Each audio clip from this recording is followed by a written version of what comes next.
ገና ብርሃን ወገግ ሲል በሱስ የተጠመደች ነፍስ ሱሷን ለማስታገስ ቀድማ ከሱቅ ደጃፍ ትደርሳለች። ከቤት ለመውጣት የማይመቹ ሁኔታዎች እንኳ ከሱቅ አያስቀሯትም። ያንን አጋጣሚ እንዲህ ታስታውሳለች። በጣም ዶፍ ዝናብ እየዘነበ መታገስ አቅቶኝ ዝናቡ እስከሚያባራ እንደዚህ ብርድ ልብስ ምናምን አድርጌ ሱቅ ድረስ ሄጄ አንኳኳውና ባለሱቁ ራሱ በጣም የተናደደብኝ ከፍቶ ምናምን ሲጋራ ሰጥቶኝ ሁለተኛ እዚህ ሱቅ እንዳትመጪ ምናምን እስከመባል ደርሻለሁ። ነገሩ እንዲህ ነው። ባለታሪካችን ኤደን አይናዲስ ትባላለች። ከ9 ዓመት በፊት የዩኒቨርሲቲ ተማሪ በነበረችበት ወቅት እንደ ቀልድ የጀመረችው የሱስ ህይወት መንገዷን እስከ መቀየር ደረሰ። ይሁንና ባለታሪካችን ከሱስ ጋር እየታገለች ከባህር ዳር ዩኒቨርሲቲ በፎክሎር የመጀመሪያ ዲግሪዋን ታገኛለች። ከተመረቀች በኋላ ግን ስራ ከመፈለግ ይልቅ በሱስ ይበልጡኑ ተጠመደች። በዚህም አስከፊ እስከሚባለው ሱስ ድረስ ተጋላጭ ሆነች። ፈንደ ማድረግ ምናምን ብዬ ነበር የጀመርኩትና ሳላስበው አዲክት ሆኜ ራሴን አገኘሁት ማለት ነው። በምፈልገው ደረጃ ማደግ አልቻልኩም። ብዙ ጊዜንና ገንዘቤን ራሴን የምሰጠው ለሱስ ነበርና ጥሩ አልነበረም ቆይታዬ። የምጠቀመው ሱስ ዊድና ሲጋራ ነበርና የመጨረሻ ስቴጅ ላይ ደርሼ ነበር። ፊዚካሊ እንደዚህ አልነበርኩም። በጣም አንደርዌት ነው ያረገኝ።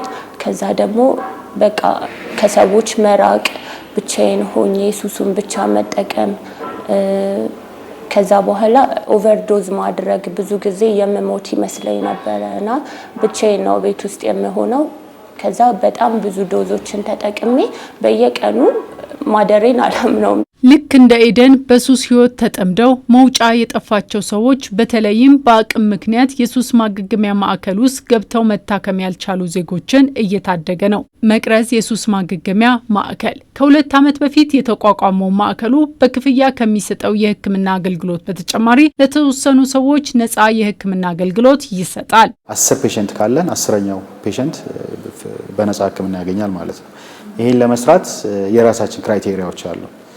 እንዲሁ እድሉን የሚያባከን ሰው ይኖራል። የሚጠቀሙ ሰዎች መጠቀም ይችላሉ ብለን የምናስባቸውን ሰዎች በራሳችን ክራይቴሪያ አምጥተን እስካሁን የሰጠናቸው ልጆች ብዙዎች ጥሩ ፕሮግረስ ያላቸው ልጆች ናቸው ማለት ነው። ኤደን አሁን ላይ በማዕከሉ ባገኘችው ነፃ የሕክምና አገልግሎት የማለዳ ልምዷ እስከ መቀየር ደርሷል። ፊቴን ለማስተካከል ፌስ ዮጋ ሰራለው፣ ስፖርት ዌት ጌን ኤክሰርሳይሶችን አረጋለው። ሩሜ ውስጥ እንደምታዩ በጣም ሰፊ ሩም ነውና ወጥቼ ደግሞ ቁርሴን እበላና ውሃ እየጠጣሁኝ ወደ ቴራፒ ክላስ ገባለው። ግሩፕ ቴራፒም ኢንዲቪጁዋል ቴራፒም አለን።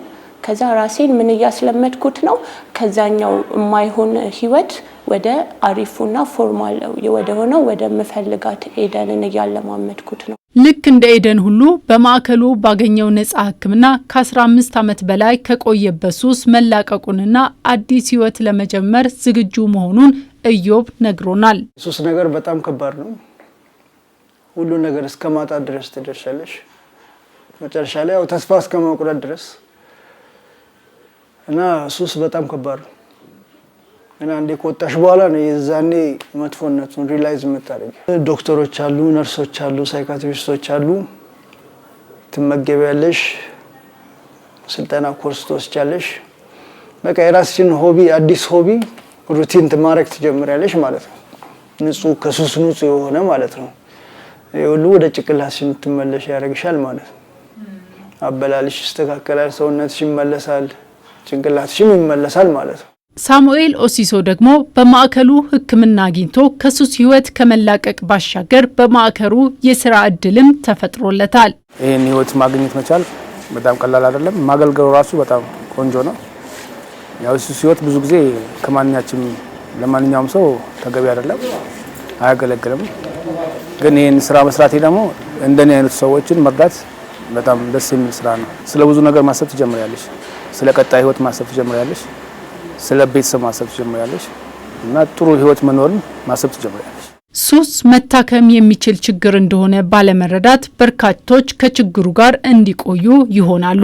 ሱስ በተገቢ ሁኔታ የሕክምና ክትትል ከተደረገለት ታክሞ መዳን የሚችል ችግር ነው። ለመዝናናት የጀመሩ ሱስ በሽታ ሆኖ በእነሱ ላይ የበሽታ መገለጫ ነው ማለት ነው። አብዛኛው ባህሪያቸው የሱስ በሽታ መገለጫ ነው። ስለዚህ ያን ሲረዱ ከዛ ነገር የመዳን ፍላጎትን ያመጣሉ ማለት ነው። እየመጡ የተመላለሱ መታንትን ህክምናቸው መቋረጥ የለበትም። በተለይ የመጀመሪያውን አመት ስትሪክት የሆነ እንትን ይፈልጋል፣ ክትትል የሚፈልግ ነገር ነው ማለት ነው እንጂ አሁን እዚህ 3 ወርም ይሁን 4 ወር 5 ወርም ጨርሰው ወጡ ማለት ህክምናው አለቀ ማለት ሳይሆን በተመላላሽ ህክምናቸው ይቀጥላል። ትናንት በሱስ ማንነታቸውን እስከ ማጣት የደረሱት ኤደንና ኢዮብ ዛሬ ስለ ነገ ተስፋ ማድረግ ብሎም ከሱስ ነፃ የሆነ ጤናማ ህይወት ለመኖር ተዘጋጅተዋል። መማር፣ አዳዲስ ኮርሶችን፣ የሚያዝናኑ አይነት ኮርሶችን መውሰድ እቅድ አውጥቻለሁ። ከዛ ደግሞ ሶሻል ሚዲያ ላይም ስለ አዲክሽን አሁን እየተንቀሳቀስኩ ነው። ሰዎችን ወደ ሱስ ከሱስ እንዲወጡ የምክር አገልግሎት ግን ከልምድ ውጪ በትምህርት የታገዘ እንትን ስለሌለኝ ሶሻል ወርክ ወይ ሪሃቢሊቴሽን ላይ መማር እፈልጋለሁ። ምንም አይነት ሱስ አያሰኘኝም፣ ረስቼዋለሁ እንደው ማለት ይቻላል። ሱሱን እድሜ ለዶክተሮቹ፣ ለነርሶቹ እና ለሁሉም ስታፍ ሲላሉት ያው እንግዲህ ከዚህ ከወጣሁ በኋላ ወደ ስራ ዓለም ነው መግባት ፈልገው